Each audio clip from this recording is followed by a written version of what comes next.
ચાલો સ્વામિનારાયણ હરે સત્સંગી જીવન પ્રકરણ 5 અધ્યાય 54 નૈષ્ટિક વર્ણિના અનેક વિધિના આપણે આ અધ્યાયમાં જોઈ રહ્યા છે. બરાબર. શું જોયું આપણે કે ભાઈ તાંબૂળ અને ફળ દક્ષિણા આપે, તે પછી આરતી કરીને પુષ્પાંજલિ સમર્પે, આરતી કરવાની. બરાબર. પુષ્પાંજલિ આપે, તે પછી પ્રદક્ષિણા સ્તુતિ નમસ્કાર કરીને ક્ષમા માગે. જો આપણે તમને કહું ને, ઘરે પણ તમે પૂજા કરો, ચલિત પૂજા કરતા હો, ભગવાન ઠાકોરજીને તમે જમીન પર પધરાવેલા હોય તો તમે એની પ્રદક્ષિણા દંડવત કરી શકો છો. જગ્યા હોય તો, દિવાલ નાની હોય, રૂમ નાનો હોય અને એક પગ અહીંયા અને બીજો પગ ત્યાં લાગી જતો હોય, અફડાતો હોય તો ન કરવી. બરાબર.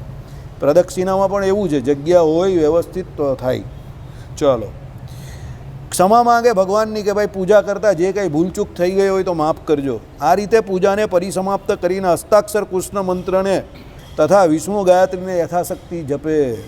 હસ્તાક્ષર મંત્ર જપવાનો છે અને વિષ્ણુ ગાયત્રીનો મંત્ર છે એ પણ આ નૈષ્ટિક વર્ણીએ જપવાનો છે.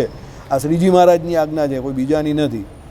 તે જપમાં તુલસી માળા કાસ્તથી બનાવેલી અથવા કમળના બીજથી બનાવેલી અથવા આંબળીના કાસ્તથી બનાવેલી ગ્રહણ કરવી. એટલે જપમાં જે માળા લેવાની છે તે તુલસીની માળા લેવાની.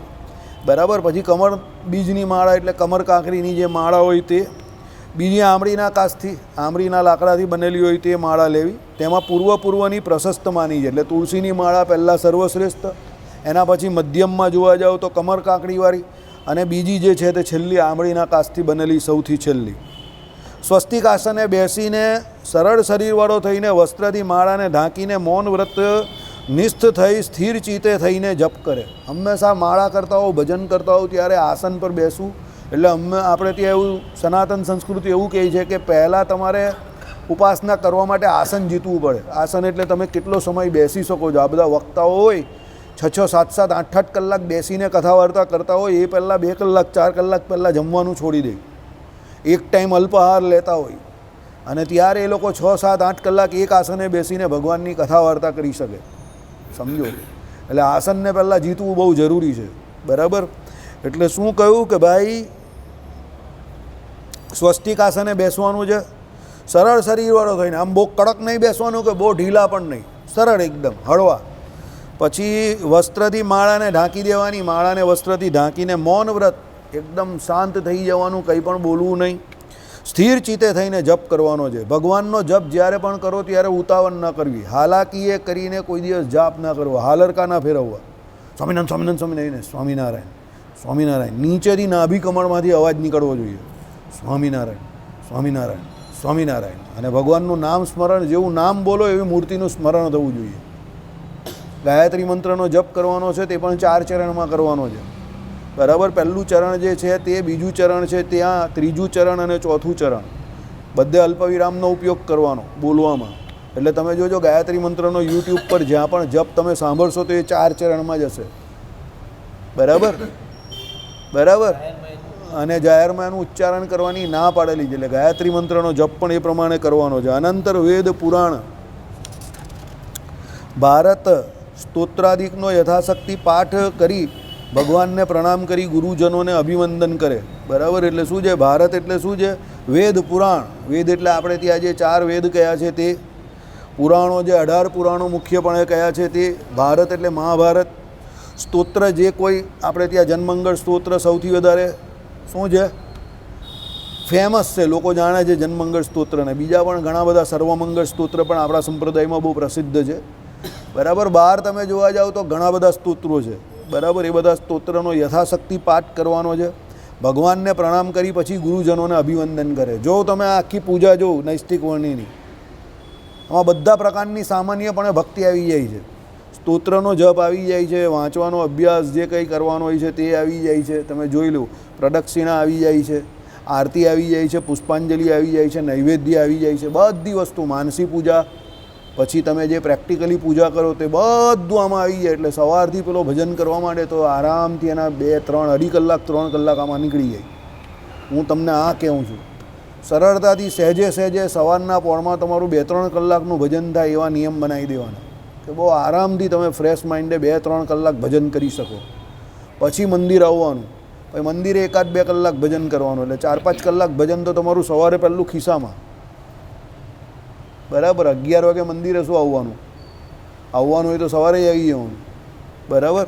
ચાલો, તે પછી વિશુદ્ધ દ્વિજો થકી અપક્વ અન્ન ભિક્ષાથી માંગી લઈને સ્નાન કરેલો વણની રસોઈને બનાવીને, સમજો, પહેલાં શું કરે? વિશુદ્ધ દ્વિજો એટલે બ્રાહ્મણ, ક્ષત્રિય અને વૈશ્ય જે છે એની પાસેથી અપક્વાન એટલે કાચું સીધું લઈ આવે, બરાબર. પછી શું કરે? ભિક્ષાથી માંગે અને ઘરે લાવીને શું કરે? સ્નાન કરેલો વણની પાછો સ્નાન કરે. રસોઈ જે છે એ કરવાની છે, ઠાકોરજીનો થાળ બનાવવાનો છે, એ પણ એક પ્રકારનો સંસ્કાર જ છે, સમજો, રસોઈ પણ. એટલે એના માટે સ્નાન કરવાનું છે, બરાબર. રસોઈ બનાવીને માધ્ય આનિક એટલે હવે મધ્યમાં જે કરવાની હોય તે આનિક કરે. પહેલાં સવારે પ્રાતઃ આનિક ક્રિયા કરીએ એટલે સવારના જે કોઈ નિયમો એ કર્યા. માધ્ય આનિકમાં શું? પહેલાં સ્નાન કરવાનું, સંધ્યા કરવાની, પિતૃતર્પણ આદિ કર્મ કરીને, બરાબર. પિતૃતર્પણ કરે પછી તૈયાર મહાનૈવેદ્ય આદરપૂર્વક ભગવાનને નિવેદન કરી તે આવાહન આદિ ઉપચારો વડે આરાધેલી ભગવાન મૂર્તિને પુનઃ હૃદય કમરમાં ધારે. એટલે પેલી જે રસોઈ કરેલી હોય તે ઠાકોરજીને જમાડે, સમજો. કેવી રીતે જમાડે? આદરપૂર્વક ભગવાનને નિવેદન કરે, ભગવાનની મૂર્તિનું આવાહન કરે, ઉપચારો વડે આરાધેલી ભગવાન મૂર્તિને પુનઃ હૃદય કમરમાં ધારે, પાછો માનસી પૂજા કરે, થાળ મૂકે અને માનસી પૂજા કરે. ગાળિયા વિનાનું ધૃત, દુગ્ધ, જળ અને કેસ જંતુ આદિકથી દૂષિત, બળી ગયેલું, દુર્ગંધી, અપવિત્ર, ઉચ્છિષ્ટ અન્ન દેવને નિવેદન ન જ કરવું. કોઈ પણ ગાળિયા વિનાની વસ્તુ દેવને અર્પિત ન કરવી. આપણે જ કાં પીએ છીએ? આપણા ઘરમાં આપણે આરો સિસ્ટમ નહીં મૂકી દીધી, સીધું પાણી અંદરથી આવે એવી? તો પહેલાંના સમયમાં શું કરતા હતા? ગરના મૂકી દેતા હતા નળને વિશે, દૂધ હોય એને ગાળતા હતા. ધ્રુત એટલે ઘી, એને પણ ગાળીને પીવાની આપણે એટલે ઉપયોગમાં લેવાની રીત છે. પછી શું કહ્યું? કેસ, વાળ પડેલા હોય, જંતુ, નાના નાના બેક્ટેરિયા કે જંતુઓથી દૂષિત થઈ ગયેલું, બળી ગયેલું, કોઈ વસ્તુ બળી ગયેલી હોય દૂધાથી ખાસ કરીને, દુર્ગંધી મારતું, વાંસી હોય તો દુર્ગંધ મારે. અપવિત્ર, કૂતરા આદિક, બિલાડા આદિક કે ઉંદર આદિ કે અડેલું હોય એવું કંઈ હોય તો એ અપવિત્ર થઈ જાય. ઉચ્છિષ્ટ, કોઈનો હાથ લાગી ગયો હોય, મોડે કોઈએ મારી દીધું હોય રસોઈ કરતાં કરતાં, એ બધું ઉચ્છિષ્ટ થઈ જાય. બધું ફૂંક મારે, શ્વાસ જાય તે પણ ઉચ્છિષ્ટ થઈ જાય.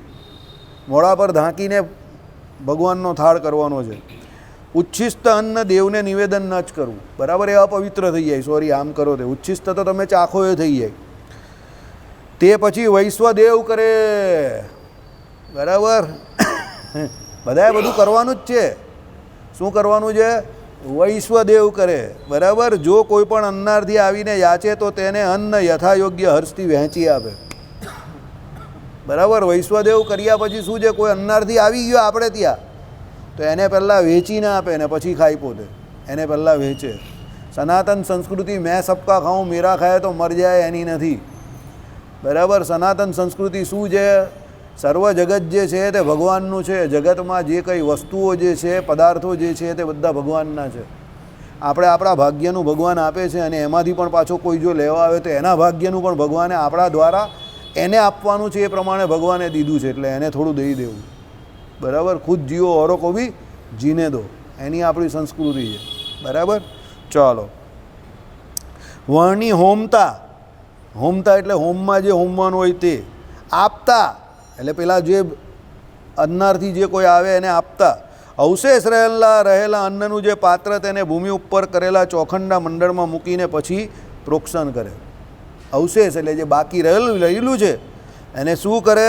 અન્નનું પાત્ર જે છે તેને ભૂમિ ઉપર કરેલા ચોખંડા મંડળમાં, પેલું ચોખંડું એક ચોરસ મંડળ બનાવેલું હોય જમવા માટે પણ, એને વિશે મૂકે અને એને પછી પ્રોક્ષણ કરે. વર્ણની પૂર્વાભિમુખે બેસીને અપોષણ કરી પ્રાણ આહુતિ આપીને તે પછી તે ભગવત પ્રસાદિકને પરમ પાવન અન્ને મૌનયુક્ત થઈને જમે, બરાબર. જમવાને પણ આપણે ત્યાં સંસ્કાર તરીકે જ લીધો છે, સમજો. અન્ન પણ એક પ્રકારનો આપણે સંસ્કાર છે, ભોજન સંસ્કાર કરીએ જ આપણે, સમજો. એટલે કેવી રીતે લેવાનો છે? પૂર્વાભિમુખે બેસીને, પૂર્વ દિશામાં બેસવાનું છે. અપોષણ કરી પ્રાણાહુતિ આપવાની છે એની, બરાબર. પછી તે ભગવાનનો પ્રસાદ છે, નૈવેદ્ય છે. પરમ પાવન અન્ને મૌનયુક્ત થઈને જમે. જમતા જમતા વાતચીત કરવી નહીં. ગ્રહસ્થના ઘરમાં બહુ મોટી તકલીફ છે. પુરુષ જ્યારે જમવા બેસે ત્યારે બધી વાતની કિતાબ નીકળે બહેનોની. પેલીને ત્યાં આમ થયું ને આને ત્યાં આમ થયું ને આનું આમ છે ને પેલીનું આમ છે ને ફલાણું છે ને ઢીમકું છે ને. પેલા બિચારાને શાંતિથી બેસવું હોય તો પણ બેસવા જ નહીં દે.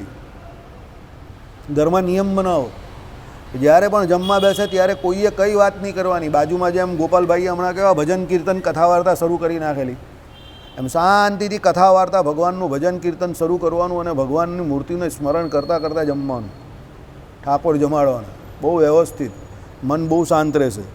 જો કોઈ પવિત્ર વિપ્ર પોતાને શ્રદ્ધાથી ભોજનાર્થે નિમંત્રે તો ભિક્ષા માંગવા ન જ જાય. તે નિમંત્રક વિપ્રને ઘેર જઈ ત્યાં જ પોતાને આરાધવાની ભગવત પ્રતિમાને નૈવેદ્ય કરીને પૂર્વોક્ત અપોષણ પ્રાણાહુતિ આદિક વિધિ કરવા પૂર્વક જમે. કોઈ પવિત્ર બ્રાહ્મણ જમવા બોલાવે, બરાબર, એ અલગ વાત છે કે આપણે કોઈ બોલાવતું નથી, બરાબર, પણ કદાચ કોઈ બોલાવે તો પછી શું જ આ બધી વિધિ કંઈ ભિક્ષા માંગવા જવાની માથાકૂટ મટી જાય. એ દિવસે સીધું પેલા બ્રાહ્મણને ત્યાં ભગવાનની ચલિત મૂર્તિઓ એ પ્રતિમાને લઈ જાય, ઠાકોરજીને ત્યાં જ જમાડી દે અને પછી જે કોઈ વિધિ છે તે બધો કરીને ત્યાં જ જમી લઈ, પેલાને ત્યાં ઠાકોર જમાડી દે એના પણ શાંતિથી. શ્રાદ્ધમાં આમંત્રણ આપે તો નહીં જવાનું હોય, શ્રાદ્ધમાં નહીં જાને કા. આમંત્રણ હોય તો તે પોતે આદરેલા વ્રતનો ભંગ જો ન થાય એમ હોય તો જમવું. એટલે શ્રાદ્ધાદિ અન્ન મારે જમવું નહીં એવું વ્રત રાખ્યું હોય અથવા બીજું કાંઈ વ્રત રાખ્યું હોય તો ન જમવું. ઘણા લોકો શ્રાદ્ધનું નહીં ખાતા, બરાબર, અમે લોકો જ નહીં જમતા. શ્રાદ્ધનું નહીં જમતા, ગોત્રેજ જાળે એનું નહીં જમતા, પછી પેલા બહેનોનું જે સીમંત હોય એનું નહીં જમતા. ઘણા લોકો નથી જમતા, અમે પણ નહીં જમતા, બરાબર. તો એવું કંઈ વ્રત હોય તો ઠીક છે, બાકી તો જેને ન હોય જમવાનું હોય તો જમી શકે છે. બાકી એવું કહ્યું છે કે આપણે ત્યાં પિતૃ શ્રાદ્ધ ને આ બધા જે દશાઓ ને વિસાહ ને એ બધા શ્રાદ્ધ જે કહ્યા ને, દશા, એકાદશા, દ્વાદશા, અમુક તો 13મે દિવસે પણ કરે છે, તો એમાં પુણ્ય બહુ ચાલ્યું જાય તમારું, બરાબર. એટલે શ્રાદ્ધને વિશે નહીં જમતા લોકો. ચાલો, વળની જમી રહ્યા પછી આચમન કરી ચરું કરીને, આચમન કરવાનું અને પછી ચરું કરે, બરાબર, અને પાત્રને શુદ્ધ કરે. જે પાત્રમાં જમેલો એ પાત્રને શુદ્ધ કરી નાખે. પછી એકાંત સ્થાનમાં સ્થિતિ કરીને વેદશાસ્ત્રાદિકના પઠન પાઠન વિચારણ વ્યાખ્યાન આદિ વડે શેષ દિવસને નિર્ગમન કરે. પછી શું કરવાનું છે? એકાંત સ્થાનમાં સ્થિતિ કરીને બેસે, એટલે એક જગ્યા પર સ્થિર બેસે, વેદ અને શાસ્ત્રાદિક જે છે એનું પઠન પાઠન કરે, એને વિચારે, વ્યાખ્યાન કરે, આદિક વડે શેષ દિવસને નિર્ગમન કરે. પછી એને વ્યાખ્યાન કરવાનું, એટલે જો એનામાં એવી આવડત હોય કે કોઈ બીજાને કહી શકતો હોય તો એનું વ્યાખ્યાન પણ કરે. આ વસ્તુ યાદ રાખજો. તમને જ્યારે કોઈ પણ વસ્તુને વાંચો કે સાંભળો ત્યારે તમારે જો એને પાકું કરવું હોય તો બીજાને કહેવાનું છે એ પ્રમાણે થોડોક પ્રયત્ન કરો, એને સમજવાનો કે સાંભળવાનો. એનાથી તમને શું થશે? એ મોડે થઈ જશે, તમારા જીવમાં ઉતરી જશે ને પછી બીજાને કહી દેવું, એટલે તમે આગળ વધો. દાખલા તરીકે મેં આજે એક કથા સાંભળી. કોની? વૃત્તાસુરની કથા, ભાગવતજીમાં. ભાઈ, એ આપણે બધાને ખબર છે કે વૃત્તાસુરની સ્તુતિ જે છે તે ભાગવતજીની અંદર બહુ સારામાં સારી સ્તુતિ છે. એ પણ ઘણા બધા લોકોને ખબર છે કે એ પૂર્વજન્મમાં ચિત્રકેતુ રાજા હતા, પણ એ બહુ ઓછાને ખબર હશે કે ચિત્રકેતુ રાજાની ઓરિજિનલ વાર્તા કે કથા શું હતી પૂર્વજન્મની. એટલે વૃત્તાસુરની પૂર્વજન્મની કથા શું હતી એ મેં આજે સાંભળી, તો બહુ ઇન્ટરેસ્ટિંગ હતી, સાંભળવા જેવી હતી. વૃત્તાસુર પૂર્વજન્મમાં ચિત્રકેતુ રાજા હતા. હવે ચિત્રકેતુ રાજાને ઘણી બધી રાણીઓ હતી, પણ એને પુત્ર પ્રાપ્તિ નહીં, સંતાન પ્રાપ્તિ ન થતી હતી. ઘણો સમય વીતી ગયો પણ એને સંતાન પ્રાપ્તિ ન થતી હતી. મહર્ષિ અંગીરા પછી આવ્યા અને મહર્ષિ અંગીરાને એને પ્રાર્થના કરી કે ભાઈ મને સંતાન પ્રાપ્તિ નહીં થતી. મહર્ષિ અંગીરાના વરદાનથી એને સંતાન પ્રાપ્તિ થઈ. સંતાન પ્રાપ્તિ કોને વિશે થઈ? તો એની જે સૌથી મોટી રાણી હતી એને વિશે સંતાન આવ્યું, પણ પુત્ર આવ્યો. મહર્ષિ અંગીરાએ એને આશીર્વાદ આપ્યો, ખુશ થયા, એટલે પછી પુત્ર તો થઈ ગયો, પણ એનું એ પેલી મોટી રાણી જે હતી એનું માન સન્માન વધી ગયું, કારણ કે પહેલેથી પુત્ર થતા નહીં હતા. બીજી ઘણી બધી રાણી આવી, એને પણ ન થતા હતા. આશીર્વાદથી પેલી મોટીને પુત્ર થઈ ગયો, એટલે એનું માન સન્માન વધી ગયું. એટલે પેલી બીજી બધી રાણીઓ હતી એને ઈર્ષ્યા થઈ. જેમ જેમ જેમ જેમ કહાની આગળ વધતી ગઈ, સમય જતો ગયો, પછી આ રાજા પણ રોજ યજ્ઞ યાગાદિકને હોમ હવન કરતા હતા. એટલે હોમ કરવા બેઠા રાજા અને પેલી મોટી રાણી, ત્યારે પેલી જે નાની રાણીઓ હતી એ બધી ભેગી મળીને પેલા છોકરાને ઝેર આપી દીધું ને મારી નાખ્યું. હા, મારી નાખ્યું, બરાબર. જો ફિલ્મોમાં બતાવે કે કોઈ આમ પડદા પર કે કોઈ કેરેક્ટરમાં બતાવે તો બધા સ્ત્રીઓને બહુ મોટી દયાની દેવી માને, પણ મને કોઈ પ્રેક્ટિકલી પૂછે, હું કોઈનો આમ વિરોધી નથી, પણ મારા જીવનના અનુભવને કોઈ કહે ને તો એના જેટલું ખતરનાક પાત્ર કંઈ નહીં. એ નિષ્કુળાનંદ સ્વામીની પેલી જે વાક્ય જે ઉક્તિ છે ને, ઉંદર દેખી દેખીને ડરે એ તો કેસરીના કાનને ઝાલે, એકદમ સાચી વાત છે. મને કોઈ પ્રેક્ટિકલી પૂછે તો દુનિયાના મોટામાં મોટાને ખતરનાકમાં ખતરનાક કામ જે પુરુષ ન કરી શકે એ સ્ત્રી કરી નાખે. અને ખોટા હોય તે તો પહેલાં કરે. સમજજો, મારો બહુ ડેડલી એક્સપિરિયન્સ છે એ આખી જે કહે છે એના વિશે. બરાબર? એટલે કહાની કિસ્સામાં બધું બહુ દયાળું હોય કે બીજાના છોકરાને પાડે ને આવું બધું મેં જોયું હશે, પણ એવું પ્રેક્ટિકલી નથી હોતું. પ્રેક્ટિકલી એ લોકોમાં બહુ ઈર્ષા હોય. હવે એમાં પાછું કોઈ એકને છોકરા હોય ને એકને ના હોય ને એમાં તો બહુ ભારી ઈર્ષ્યા, ખતરનાક ઈર્ષ્યા. અને એમાં ગુણવાન પુત્ર કોઈને પ્રાપ્ત થઈ જાય એની તો કોઈને બહુ ઈર્ષ્યા. સમજો, અને એમાં એ ગમે તે પાપ કરતાં અચકાય નહીં. આ મારો પર્સનલ અંગત અનુભવ છે, ખોટો હું હોઈ શકું છું, ના નહીં પાડતો. બરાબર? હવે આ બની ગયેલી ઘટના છે ચિત્રકેતુ રાજાની. મારી નાખ્યો છોકરાને. બરાબર? પછી શું થયું? રાણીની પેલી જે કોઈ દાસી કહેવાય એને રાણીએ કહ્યું કે છેલ્લી આહુતિ આપવાની છે, પેલા છોકરાને તો અંદરથી બહાર લઈ આવો. એટલે પેલી દાસી અંદર લેવા ગઈ એટલે એને જોરમાં ચીખ નીકળી ગઈ એની, કારણ કે પેલો છોકરો તો તે બેશુદ્ધ થઈ ગયો હતો.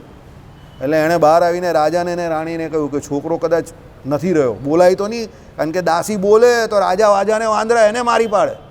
એટલે એણે કહ્યું કે ભાઈ બેશુદ્ધ થઈ ગયો છે. એટલે રાજાને રાણીએ ચિત્રકેતુને એની રાણીએ જોયું તો પેલો છોકરો મૃત થઈ ગયો. હવે એ લોકો તો રડે, પણ એની જોડે પેલી લોકો વધારે જોરમાં રડે જેને મારી નાખેલો હોય. આ પાવર, આ એક્ટિંગ એ લોકો પાસે બહુ જોરદાર હોય. આમે અંગત અનુભવ છે મારો. એ લોકો ખોટી એક્ટિંગ જે કરે ને એ બહુ સરસ કરે. સમજો, તમને ખબર જ ન પડે કે એ તમારો વિરોધ કરી રહેલી જ અંદરથી, અને વેલ વિસર બનીને બહારથી તમને પંપાડ્યા કરે, અને અંદરથી એટલો મોટો તમારો વિરોધ હોય એ વ્યક્તિને પણ તમને ખબર ન પડે. બરાબર? એટલે એક કવિએ બહુ જોરદાર વાત કરી છે કે એવો કયો દુશ્મન છે કે જે આખી જિંદગી તમારી જોડે રહી પણ તમને ખબર ન પડે. પછી એ કહે કે આનો હું જવાબ નહીં આપીશ, પણ ફક્ત હસું છું, એટલે તમને જવાબ મળી જશે, કારણ કે મારે ઘરે જવાનું છે. સમજ પડી? એટલે એણે જવાબ આપ્યો તો સમજી ગયા તમે? સમજી ગયા ને? એણે એવો જવાબ આપ્યો કે જવાબ ના આપીને પણ આપી દીધો કે એવો કયો શત્રુ છે કે જેની જોડે તમે આખી જિંદગી રહ્યો છો પણ તમને ખબર ન પડે કે એ શત્રુ છે. બરાબર? પણ આનો જવાબ હું ના આપીશ, તમને ખબર જ છે, એમ કરીને હું હસું છું. એટલે એ ભાઈ હસ્યા ને પછી કંઈ મારે પણ ઘરે જવાનું છે, આટલું બોલ્યા. એટલે સમજવાવાળા સમજી ગયા. બરાબર? હવે પતી ગયું બધું કામકાજ. આ બાજુ મહર્ષિ અંગિરાને એવો વિચાર આવ્યો, પેલો છોકરો મોટો થઈ ગયો છે, ચાલે એના દર્શન કરવા જઈએ. એટલે મહર્ષિ અંગિરા એકદમ નીકળ્યા આશ્રમમાંથી અને ચિત્રકેતુ રાજાના ઘરે આવતા હતા. રસ્તામાં એમને મળ્યા મારી જેમ નારદજી. નારદજી કહે કે વેર આર યુ ગોઈંગ? તે કહે કે જઈએ છે ચિત્રકેતુ રાજાને ત્યાં. તો કહે કેમ? કારણ કે પેલો છોકરો છે એને જરા જોવો છે, આશીર્વાદ આપીએ ને, આજે મોટો થઈ ગયો હશે. નારદજી કહે કે તમને મારી ત્યાં જરૂર પડશે. અંગિરા કહે કે તમારી જરૂર પડશે એવું તો શું? કે હું કહું છું ને તમને મારી ત્યાં જરૂર પડશે, કમ વિથ મી. અંગિરા કહે ચાલો. નારદજી જેવા મોટા કહે તો પછી એ થોડા ના પાડવાના. લઈ ગયા, ત્યાં મહેલનું વાતાવરણ જોયું તો અંગિરાને થયું કે નક્કી કંઈ ન બનવા જોગ અહીંયા બનેલું છે. એટલે પેલા ચિત્રકેતુ રાજા અને એની પત્ની રાણી બંને આવ્યા અને કહ્યું કે આ છોકરો તો મરી ગયો, તમે તો આશીર્વાદ આપેલો ને મરી ગયો. એટલે અંગિરા વિચારમાં પડી ગયા કે આવું કેમ થયું, થવું ન જોઈએ. પછી નારદજી પાસે ગયા, બહુ કકડાટ કરે, બહુ કલ્પાન કરે કે છોકરો મરી ગયો, કંઈ કરો. નારદજી કહે કે હું એને જીવતો કરી દઉં.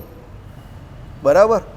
હું એને જીવતો કરી દઉં, પણ પછી એ જો રહેવા માંગશે તો એ રહેશે, ન રહેવા માંગશે તો ન રહેશે. કોણે કહ્યું?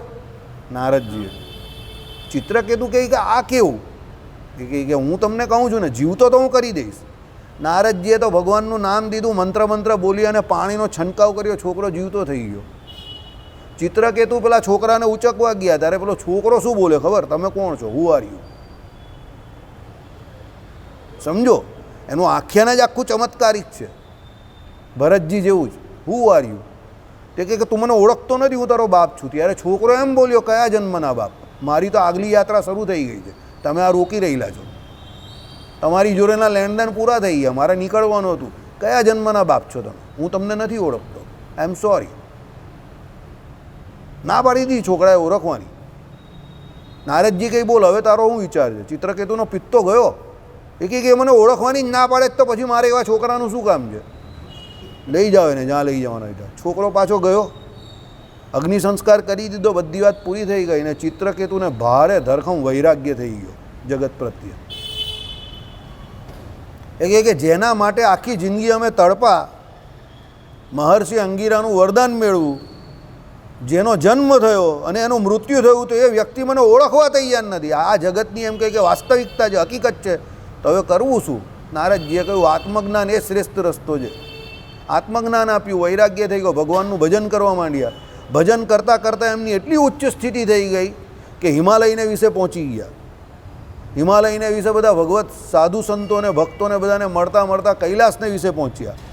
કૈલાસને વિશે પહોંચ્યા તો ત્યાં શિવજી એક સભા ભરીને બેઠેલા. ત્યાં ભારત વર્ષના બધા મોટા મોટા સાધુ સંતો આવેલા. જોરદાર સત્સંગ ચાલતો હતો. પણ શિવજી એટલે શિવજી પાછા. તેમણે કંઈ એવું ચરિત્ર કર્યું કે એમના ખોળાને વિશે આવીને પાર્વતીજી બેસી ગયા. પેલા સાધુ સંતો તો કંઈ નહીં, બધા નિર્વિકાર. અને શિવજી ઉપદેશ આપતા જ રહ્યા. પેલા લોકો ગ્રહણ કરતા રહ્યા. ચિત્રકેતુ ત્યાં આવી ગયા. એણે જોયું કે હો આવું નાટક. અને એમ કરીને એમનાથી બોલાઈ ગયું કે આ શિવ, તમને શિવ કહી છે અને તમારામાં આવો દંભ કે તમે તમારી સ્ત્રી જે છે એને એમ કહી કે આટલા જાહેરમાં સાધુ સંતોની વચ્ચે, એમાં પણ આ બધા સાધુ સંતો સ્ત્રીધનના ત્યાગી છે, એની વચ્ચે તમારા ખોળામાં બેસાડીને રાખો છો. તમે કેવા સાધુ, દંભી છો, આમ છે તેમ છે, ઘણું બધું બોલ્યા. કોણ? ચિત્રકેતુ. શિવજી હસતા જ રહ્યા, એમને કંઈ અસર ન થઈ. પણ પાર્વતીજીને અસર થઈ ગઈ, સમજો. એટલે પછી શિવજી તો કંઈ બોલ્યા નહીં. એટલે ચિત્રકેતુ પછી ત્યાંથી નીકળી ગયા. પણ પાર્વતીજીએ શ્રાપ આપ્યો કે આવી પવિત્ર જગ્યા પર આવવા છતાં પણ જો એની બુદ્ધિમાં આવો આસુરી ભાવ હોય અને એનો કામ ન ગયો હોય તો એ રાક્ષસ થશે. એટલે એ આસુરી ભાવને પામી જશે. એટલા માટે એના પછીના જન્મમાં વૃત્તાસુર બનેલા. પણ પછી શિવજીએ એમ કહ્યું પાર્વતીજીને કે તમે એમને શ્રાપ ખોટો દીધો.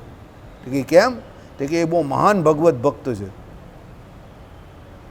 તો પછી પાર્વતીજીએ એવું કહ્યું હતું એ જે ભગવાનનું ભજન કરે છે તો આસુરી યોનિને પામશે તો પણ એમને એ જ્ઞાન જશે નહીં. એટલે એ ભગવાનનું ભજન તો કરતા જ રહેશે. એટલે જ્યારે ઇન્દ્રએ વજ્ર માર્યું ત્યારે એ ભગવાનની સ્તુતિ કરતા હતા, એ ભૂલેલા નહીં. અને એમણે શું કહ્યું કે હું જન્મો જન્મ તમારી ભક્તિ જ કરું, હું તમને ન ભૂલું. તમારી ભક્તિનું એટલે તમારું મને કોઈ દિવસ કોઈ કારે વિસ્મરણ ન થાય, આવું એમણે માંગ્યું. કોણે? વૃત્તાસુરે. કોની પાસે? ભગવાન પાસે. આ એના પૂર્વજન્મની કથા હતી, સમજો. આ ભાગવતજીમાં કહેલી છે. એટલે ભાગવતજીમાં આટલી નહીં કહી, પણ બીજા પુરાણમાં ભાગવતજીમાં પૂર્વજન્મમાં એ વૃત્તાસુર હતું એટલું જ કહ્યું છે. બરાબર. આજે મેં આ સાંભળી એટલે મેં તમને કહી દીધી કે મને યાદ રહીને ચિત્રકેતુ રાજા એ પહેલાં વૃત્તાસુર હતા બીજા જન્મમાં એમ. બરાબર. એટલે એ આટલા પાવરફુલ સ્તુતિ એટલે કરતા હતા અને એનો જે મોહ હતો તે એટલે ઉતરી ગયેલો. અને એ જે યજ્ઞમાંથી અયોની જ હતા, એ જ્યારે વૃત્તાસુર બનીને આવ્યા ત્યારે યજ્ઞમાંથી ઉત્પન્ન થયેલા, સમજો. કારણ કે મંત્રમાં ભૂલ થઈ ગયેલી, 83 ભૂલો થયેલી નાની મોટી એ યજ્ઞને વિશે. ત્રસ્તાજીએ યજ્ઞ કરેલો, બરાબર, એમાં 83 ભૂલો થયેલી. એને કારણે એ રાક્ષસ આવ્યા અને એ ઇન્દ્રને મારવાને બદલે ઇન્દ્રના હાથે મરનારા થયા. પણ એને તો પણ બહુ હાહાકાર મચાવી નાખેલો. સ્વર્ગલોકમાં બધાને દેવતાઓને હેરાન પરેશાન કરી નાખેલા એને. અરે કેટલા લોકોને ખાઈ જાય. ઇન્દ્રને એના ઐરાવત હાથીની જોડે ખાઈ ગયેલા, એટલે ગળી ગયેલા આખા. એટલો પાવરફુલ હતા વૃત્તાસુર. એના ઐરાવત હાથી જોડે અંદર મોઢામાં સ્વાહા. પછી ઇન્દ્રએ નારાયણ કવચ મંત્રનો અંદર જપ કર્યો એના પેટમાં અને વજ્ર ચલાવ્યું અને બહાર આવ્યો ઇન્દ્ર. બાકી ઇન્દ્ર બહાર ના આવતે, કોઈ એલફેલ હતે તો. પણ નારાયણ કવચ મંત્ર એ જાણતા હતા એટલે એ બહાર આવ્યું, એટલે એનું અંદર રક્ષણ થયું. એટલે આપણે ત્યાં કહ્યું છે કે નારાયણ કવચનો જપ હંમેશા આધિભૌતિક આધિદૈવિક જે પણ કોઈ તમને કે આધ્યાત્મિક ઉપાધિ આવે તો નારાયણ કવચ મંત્રનો જપ કરવો. નારાયણ કવચમાં બહુ દમ છે. બરાબર. એટલે આ આખી કહાની છે, સમજો. મજા આવી ને? ચાલો, જય સ્વામી નારાયણ. એટલે આ આમાં આવે વેદ શાસ્ત્રાદિકના પઠન પાઠન વિચારણ વ્યાખ્યાન આદિક વડે શેષ દિવસને નિર્ગમન કરે. તો આ વ્યાખ્યાન કરેલું થયું. આ સ્કિલ તમારે ડેવલપ કરવી પડે, સમજો. કે ભાઈ તમે કંઈ સાંભળો તો એને કેવી રીતે સારી રીતે રજૂ કરી શકો. બરાબર. તમે કરી શકો છો. 5 વાર 6 વાર સાંભળો એટલે તમને એ યાદ રહી જાય. ને આમાં શું ફાયદો? પુરાણોમાં આવી બધી વાર્તાઓ આવે અને એના દ્વારા સિદ્ધાંત સમજાવેલો એટલે તમને યાદ રહી જાય સરળતાથી. પણ એ યાદ રાખીને એને ઉતારવાથી બહુ ફાયદો છે. કે ભગવાનનો ભક્ત હોય તો પણ બીજા ભગવાનનો ભક્તનો કે ભગવાનનો દ્રોહ કરે તો આસુર યોનિને પામી શકે છે. એટલે राह चलने को छेड़ने का नहीं और जो मुझे छेड़े उसको भी छेड़ने का नहीं. समझो, ये साधुનું લક્ષણ છે. રસ્તે ચાલતાને છેડવા જવું નહીં. 420 વોલ્ટનો કરંટ હોય, બધા મંદિરમાં હરિભક્તો જ આવે છે. સમજો, એટલે કોઈની જોડે બહુ માથાકૂટમાં આડાઅવડા પડવું નહીં. જય સ્વામિનારાયણ કરીને આગળ વધવું. એવું જરૂરી નથી કે બધા જોડે તમને ફાવે, કારણ કે આપણે વારંવાર વાત કરીએ બધાના આ જન્મના અને પૂર્વજન્મના કર્મો અલગ અલગ છે. એ પ્રમાણે બધાની બુદ્ધિ અલગ અલગ ચાલે છે. કોઈમાં સત્વગુણ પ્રધાન છે, કોઈમાં રજોગુણ, કોઈમાં તમોગુણ. એ પ્રમાણે બધા વર્તે છે. બરાબર? ચાલો. જય સ્વામિનારાયણ. અનંતર સાયમ સ્નાન કરી સંધ્યાને ઉપાસીને સાયમ હોમ કરીને કૃષ્ણ મંત્રને યથાશક્તિ જપે. સાયંકાળે પાછો શું કરવાનો છે? સ્નાન કરવા, પછી સંધ્યા ઉપાસીને સાયમ હોમ, પાછો સાંજે પણ હોમ કરવાનો છે. કૃષ્ણ મંત્રને યથાશક્તિ જપવાનો છે. પછી હરિના ગુણાનુવાદરૂપ કથાને કરે. પછી ભગવાનની કથા વાર્તા કરવાની છે. આખો દિવસ ભગવાનનું ભજન જ કરતાં કરતાં દિવસ નિર્ગમન કરવાનો છે. મનુષ્ય જન્મનો સૌથી મોટો ફાયદો આ છે. તમે શાંતિથી આખો દિવસ ભજન કર્યા કરો. કથા વાર્તા ભજન કીર્તન મોજાઈ મોજા. બરાબર? ચાલો. રાત્રિનો પ્રથમ પ્રહર વીત્યા પછી ભગવાનને મનમાં સ્મરણ કરતો થકો વર્ણિયોના મંડળમાં ભૂમિ ઉપર શયન કરે. રાત્રિનો પ્રથમ પ્રહોર નીકળી જાય, બરાબર, એટલે પહેલો પ્રહોર જાય. 1.5 કલાક થાય ને એક પ્રહોરના, એટલે પહેલો પ્રહોર જાય પછી શાંતિથી એમ કહે કે શું કરે, પ્રથમ પ્રહોરમાં અને અંતિમ પ્રહોરમાં રાત્રિના સૂવાનું નથી. બરાબર? એટલે પ્રથમ પ્રહર થાય, પૂરો થાય પછી શું કરવાનું?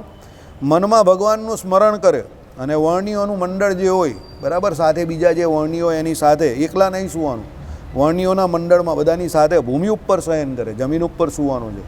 બરાબર? કારણ કે જે કોઈ ખાટલો કેવું તમે કે બીજું જે કંઈ અત્યારની ભાષામાં શું કહેવું, બેડ કેવું કે એવું જે પણ કંઈ કહેતા હશો, આ બધા કેવા ગ્રહસ્થાશ્રમીના જે કોઈ આપણે એક પ્રકારનું એ કહીએ ને, શું કહેવાય, વૈભવ, તે વૈભવી જીવન જીવવા માટેના છે. વૈરાગ્યો માટે આ બધી વસ્તુ બરાબર નથી. એને જમીન પર સૂઈ જવાનું. બરાબર? હે વર્ણિવર, આ પ્રકારે વર્ણિનું નિત્ય હાનિક કર્મ સંક્ષેપ મેં કહ્યું. આનો સમસ્ત વિસ્તાર તો ધર્મશાસ્ત્ર થકી જાણો. આ એનો હાનિક એટલે જે નિત્ય વિધિ જે છે તે ભગવાને કહ્યો. વધારે વિસ્તાર જાણવો હોય તો બીજા ધર્મશાસ્ત્ર થકી જાણી લેવો. મહાભારતમાં આ બધાના નિયમો બતાવેલા છે. મહાભારત બહુ સરસ શાસ્ત્ર છે. બરાબર? શ્રીજી મહારાજે આમાં પણ પરાશર સ્મૃતિ મહાભારત આદિકમાંથી જ લીધું છે. વિહિત સંધ્યા પૂજા વૈશ્વદેવ હોમ આદિકનો જે અનુષ્ઠાન પ્રકાર તે તો નૈષ્ઠિક વન્યે તેને પ્રતિપાદન કરનારા જે પ્રયોગ નિબંધો છે તે થકી જાણવા કે આ બધી સંધ્યા છે તે, પછી આ હોમ છે તે, પછી આ પૂજા જે છે તે, વૈશ્વદેવ જે આ બધું કેમાંથી કેવી રીતે કરવું એનું અનુષ્ઠાન પ્રકાર, એ તો પ્રયોગ નિબંધો જે એના નિબંધો હોય, પ્રયોગ નિબંધો એટલે જેમાં લખેલા હોય પ્રયોગ કરવાના. એટલે અમુક વસ્તુ પ્રયોગાત્મક રીતે થાય. હોમ તેનો પ્રયોગ કરો જ તમે. સમજો? બરાબર? એટલે એ પ્રમાણે તમારે કોઈ બીજા પાસે જઈને કે આ પુસ્તકમાંથી જોઈને શીખી લેવું અને એ પ્રમાણે કરવું. ભૂમિમાં જે નૈષ્ઠિક વર્ણની આ મેં કહેલા ધર્મોને પારતો તો ભગવાનને સેવે તે આ લોકમાં કીર્તિ અને પરલોકમાં સમ અભિલષિત એકાંતિક જન પ્રાપ્ય મુક્તિને પામે જ.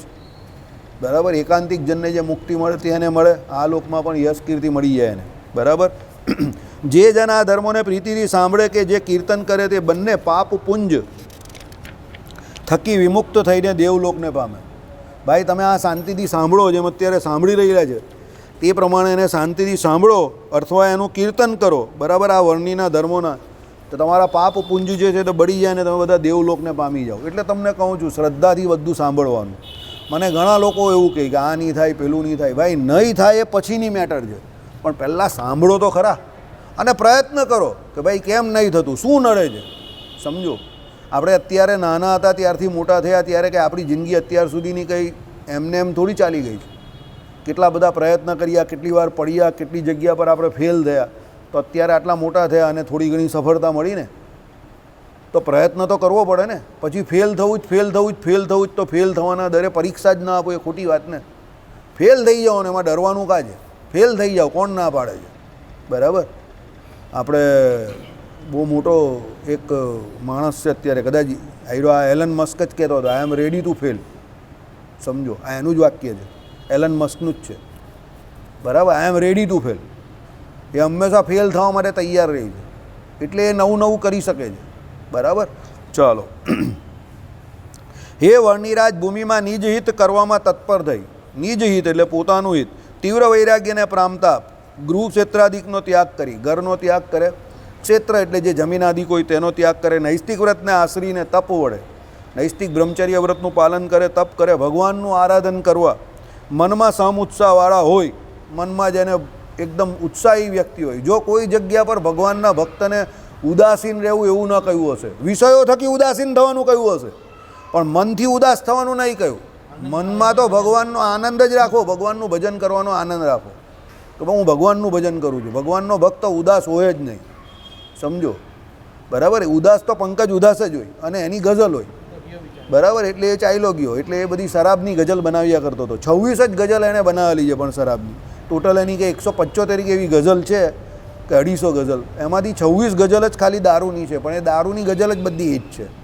આ દુનિયા કેવી વિચિત્ર છે, બોલો, બરાબર. થોડી થોડી પિયા કરો, હુઈ મહેંગી બહોત ही शराब, शराब चीज ऐसी है, न छोड़ी जाए न भूली जाए, वो मेरे यार के जैसी है, બરાબર. મને બધું આવું બધું બહુ યાદ રહી જાય, સમજો. શનિ કેતુ ભેગા હોય ને, અમને બધું આડું અવળું વિચિત્ર તરત જ યાદ રહી જાય, 2 વાર સાંભળીએ એટલે યાદ રહી જાય. ને અમારી આજુબાજુમાં પણ આવા બધા બહુ આવે કે ને બધા કડંગા માણસો અત્તારી જેવા બહુ આવે, પણ આવે ને જાય, આવે ને જાય. આપણે કંઈ ટેન્શન નહીં લેવાનું. હા ભાઈ, બહુ ફાઇન, બહુ સારા માણસ, તમે વેરી ગુડ, જાઓ આગળ, બરાબર. એ લોકો ગંગાજળ કહે ને, અમે તો ગંગાજળ. મેં કહું તમે પવિત્ર થાવ, બરાબર, અમારે પવિત્ર નહીં થવું. ચાલો. પાછા એને લખનારા બી કેવો હોય, શરાબ ચીજ એસી હે, બરાબર, ન છોડી જાય ન ભૂલી જાય, વો મેરે યાર કે જેસી હે, બરાબર. યાર હોય તો દોસ્ત હોય તો કેવો હોય, ન છોડી જાય ને ભૂલી જાય, એને છોડાય પણ નહીં ને ભૂલાય પણ નહીં. એટલે બાબુ લખવાવાળા બી જબરા પાછા કેવું પડે, બરાબર. એ લોકો પાસે કંઈ આવું તો શીખવા જેવું હોય કે એ લોકોનું રાઇટિંગ બહુ જોરદાર હોય, બરાબર. ચાલો. પછી પેલું બીજું પણ કેવું છે, હુઈ મહેંગી બહોત ही શરાબ, થોડી થોડી પિયા કરો, એનો પણ ભાવ બહુ વધે છે. અમારા ફળિયામાં એક કહેતો હતો, પેલો ઇન્ટેલિજન્ટ માણસ, મારા છોકરા મોટા થઈ જશે, એ કામ નહીં કરેલું ને, એ મને કહે કે તમે લોકો દારૂ કેમ નહીં પીતા, એમ કે બહુ કંજૂસ છો. મેં કોઈ તો પીવાય નહીં. એટલે અરે ગાંડા, ઘી કરતાં મોંઘું છે દારૂ. હું તારી વાતમાં તો પહોંચ છે. એ કંઈ ઘી કરતાં મોંઘું દારૂ છે એમ કે. એટલે તમારું કામ નહીં મળે, પીવા માટે હોજરી જોઈએ ને પચાવવા માટે પણ હોજરી જોઈએ. બોલો, વિચાર કરો, બરાબર. ટેલેન્ટેડ માણસો તો બધા આપણી પાસે બહુ આવી ગયા. મારા છોકરા મોટા થઈ જશે, બરાબર. ડાયલોગ એનો બહુ હિટ. અને પૂછે ભાઈ તું કામ કરવા કેમ નહીં જતો, તો કે એમાં બાપા જીવે છે. એના બાપા જીવતા જ હતા હકીકતમાં, બહુ કામ કરે. પછી એની 40-45ની ઉંમર થઈ, લોકો કે તારા બાપા મરી જવાના હોય, તો કે મારા છોકરા મોટા થઈ જશે. હકીકતમાં એવું જ થયું, એના છોકરા મોટા થઈ ગયા, ફર્સ્ટ ક્લાસ ધંધો કરે. એણે કામ કર્યું જ નહીં આખી જિંદગી. એના છોકરા બહુ ડાયા. એ કે હું વચ્ચેનો જ એવો પીસ છું કે જે ખોપરી છે એકદમ, એમ કે મને ખબર જ હતી કે મારે કામ કરવાનું આવવાનું જ નથી, એમ કે, બરાબર. અને હકીકત એની જિંદગી એવી રીતે જ નીકળી ગઈ. એ કંઈ ઘી કરતાં મોંઘું દારૂ છે, એટલે તમારાથી નહીં પીવાય, ભગત લોકોથી પીવાય જ નહીં. તમે તો ઘી પણ એમ કે ચમચી ગણી ગણીને નાખો ને, અમે તો ગ્લાસ બી ગણ્યા વગર પીએ, એમ કે. તમે જો ઇન્ડિયામાં ટેલેન્ટેડ માણસોની કમી નથી, ટેલેન્ટનો વેસ્ટ થાય છે, સમજો, વેસ્ટ ઓફ ટેલેન્ટ, બરાબર. હકીકત છે. તમે જોજો, જે ઘીનો ભાવ હોય એના કરતાં બોટલનો ભાવ વધારે જ હોય, જોજો. એટલે ઘી કરતાં મોંઘું છે, બરાબર. સાચી વાત છે, એની વાત ખોટી નથી. પણ એ ઘી જે છે તે પચાવે તો શરીર માટે યુઝફુલ છે, અને એનો નિષેધ નથી. આ નિષેધવાળી વસ્તુ જે લોકો પીવે છે, એટલે આપણે કંઈ કામની નથી, બરાબર. ચાલો, જય સ્વામી નારાયણ. એટલે શું કહ્યું કે ભાઈ નૈષ્ટિક વર્ણિયોએ તે આ ધર્મ ઉદ્ધવ સંપ્રદાયમાં રહીને પોતાના શ્રેય માટે નિયમથી અનુષ્ઠાન કરવા. એટલે ઉદ્ધવ સંપ્રદાયવાળાએ પણ આ નિયમનું પાલન કરવાનું છે, નૈષ્ટિક વર્ણિયોએ. આમાં સત્સંગી જીવનમાં જે કોઈ નિયમો બતાવેલા છે તે બધા આપણા ઉદ્ધવ સંપ્રદાય માટે જ છે, સમજો. ત્યાગી હોય કે વર્ણી હોય કે ગ્રહસ્થ હોય કે જેના જે નિયમો કયા, ત્રિકાળ સંધ્યા આદિકના, કે ભાઈ પછી વૈશ્વદેવ કરવાના, કે પછી તમે જે પ્રમાણે ગાયત્રી મંત્રનો જપ, કે સાધુઓ માટે, ત્યાગીઓ માટે વિષ્ણુ ગાયત્રી મંત્રનો જપ, તે બધા આપણા માટે જ છે. ઘણા લોકો એવું કે ભાઈ શિક્ષાપત્રીમાં કેમ નહીં લખ્યા, તો મહારાજે કહ્યું ને કે અન્ય શાસ્ત્ર થકી જાણવા, તે વિસ્તારભાઈને કારણે નહીં લખ્યા. શિક્ષાપત્રી પછી કેટલી મોટી થઈ જાય, શિક્ષાપત્રી અપેક્ષિત છે, જે ભણતા હોય એને પહેલાં ખબર હોય 21 પ્રશ્નવાળી અપેક્ષિત નહીં આવતી હતી, એ અપેક્ષિત શિક્ષાપત્રી છે, બરાબર. પણ જે વિદ્યાર્થીએ સ્કોર માર્ક્સ લાવવો હોય તેને પછી પેલી નવનીતની કા ગાલાની પેલી ગાઈડ વાંચવી પડે મોટી, ને પછી પુસ્તક રિફર કરવું પડે, સમજો. બાકી શિક્ષાપત્રી અપેક્ષિત છે, એમાંથી પાસ થઈ જવાય, સમજી ગયા? હા, પણ એમાંથી પૂછાવવું જોઈએ. એટલે શિક્ષાપત્રી જે છે એ સર્વશાસ્ત્રનો સાર છે. હવે એ આજ્ઞા કેમ લખેલી છે, કયા શાસ્ત્રમાંથી લખેલી છે, એના માટે બીજા શાસ્ત્રોનો તમને અભ્યાસ જોઈએ, સમજો, બરાબર. ચાલો, ઓકે. તેથી પ્રસન્ન થયેલા પ્રભુ શ્રી કૃષ્ણ તેઓને સમગ્ર વાંછિત જ્ઞાન, વૈરાગ્ય, ભક્તિ આદિકને અને તેમાં ઉપયોગી ઐહિકને આપે છે, સમજો. એટલે ભાઈ ભક્તિ, જ્ઞાન, વૈરાગ્ય બધું ભગવાન આપે છે, અને એને ઐહિક સુખ, બરાબર, એ બધું ભગવાન, આ લોકને પરલોકને વિશેના બધા સુખ એને ભગવાન શ્રી કૃષ્ણ આપે છે.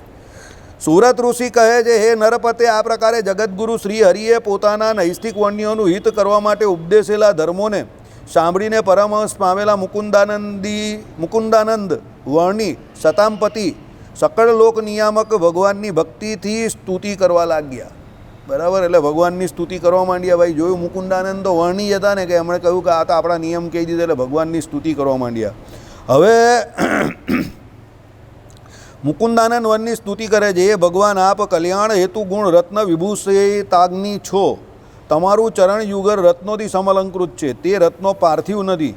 જો પૃથ્વી આકારે હોય તો વિકૃત નિયત દોષો લાગુ થાય, પરંતુ પ્રાકૃત થકી વિલક્ષણ ગુણો જ મૂર્તિભૂત રત્નો છે. તે આ ગુણ રત્નો કેવળ સ્વાશ્રય ચરણ કમળ માત્રની શોભાને સંપાદનારા છે એટલું જ નહીં, કિંતુ સમાશ્રિત સંબંધીઓનું પણ કલ્યાણ કરનારા છે, બરાબર. બહુ સરળ ને બહુ સીધું અને બહુ સહેલું છે. એટલે પેલા મનીષને બધું આવડી ગયું છે. મનીષ, મજા જ ને ઊંઘવાની? બહુ મજા જ ને, મસ્ત ઊંઘી જવાનું, બરાબર. આજે જ મેં ભાગવતજીની કથામાં સાંભળ્યું, એક મારવાડી માતાજી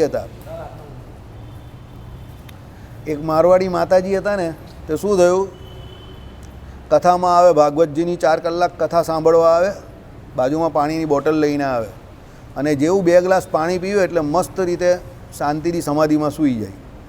કથા પૂરી થઈ પછી એ વક્તાને હંમેશા કહેવા જાય કે આપકી કથા બહુ મીઠી લાગે. તો પેલો કહે કે कैसी मीठी लागे? तो कि बहुत मीठी लागे.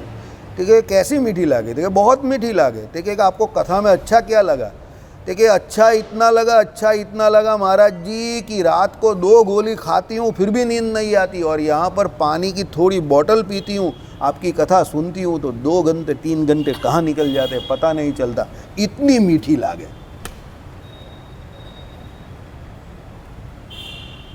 સમજી ગયા?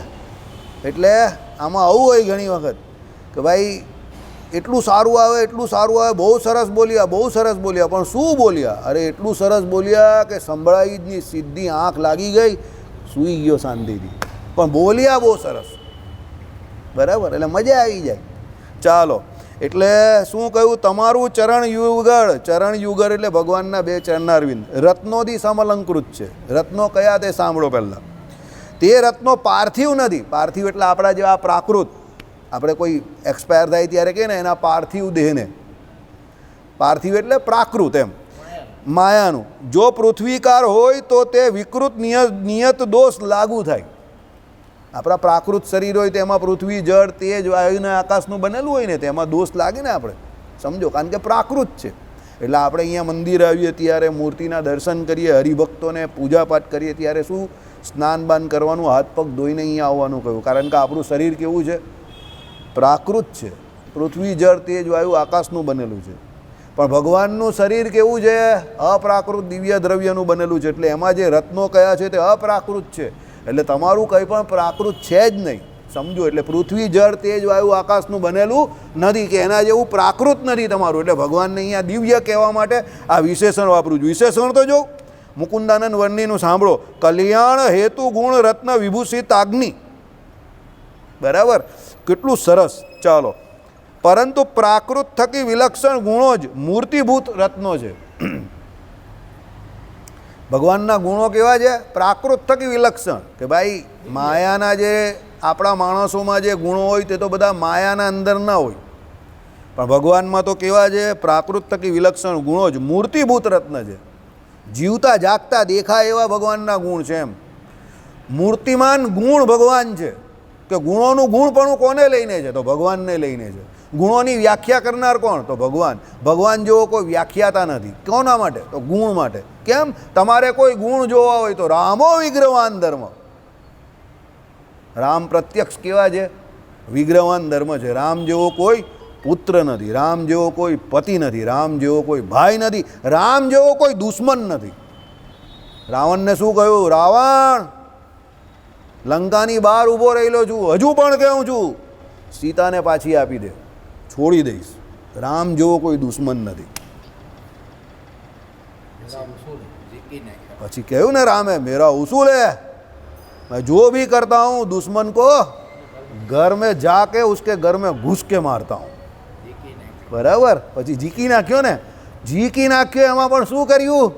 એના કુટુંબે સહિત બધા રાક્ષસ કુંડનું શું કરી નાખ્યું? રામચંદ્ર ભગવાને કલ્યાણ કરી નાખ્યું. એટલે રાવણે શું કહ્યું?